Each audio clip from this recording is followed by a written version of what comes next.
May na-receive sila na info kung saan yung kalaban. Kung paano nila i-rate.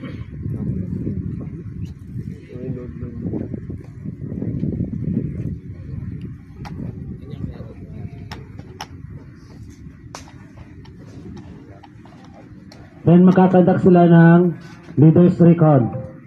Composed of team leader, team sergeant, radio operator, alpha point man. And then mag-iwan sila sa kasama nila ng GOTWA o yung tinatawag na going others time what if and activity.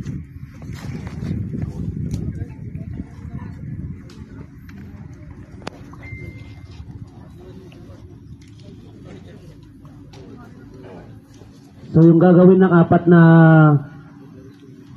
leaders, pupuntahan nila yung area kung saan may info to clarify na kung andun ba yung kalaban, kung ilan.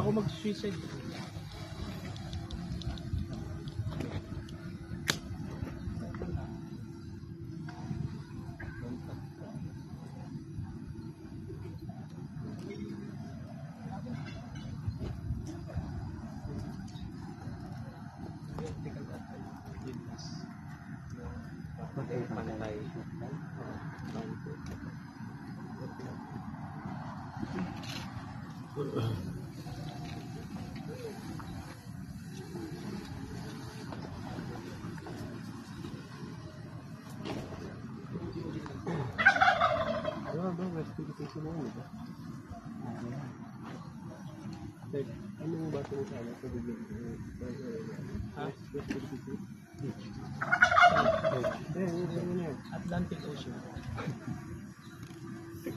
So babalik na sila dun sa naiwan nilang team para i-disseminate yung information na nakuha nila.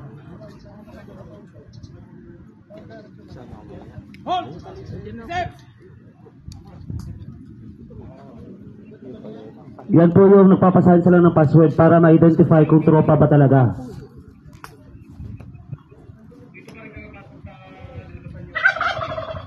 Tumatawag sila sa radio para i-clarify.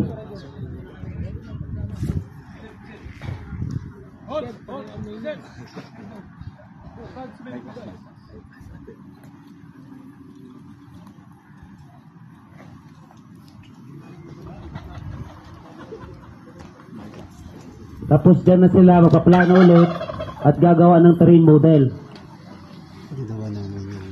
kung saan sila magpuposisyon to conduct the raid.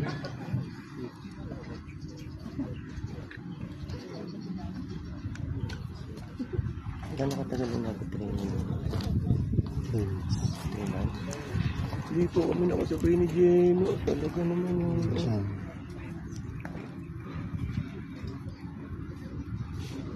Anong rango mo, boss? Corporal. Corporal. Si Persote? Sargento.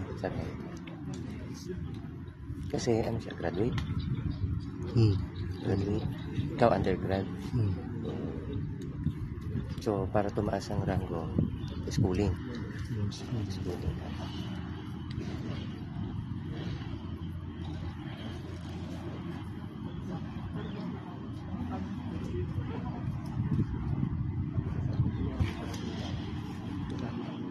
Pag-uusapan nila yung information na yan, kung ano yung nakita nila doon.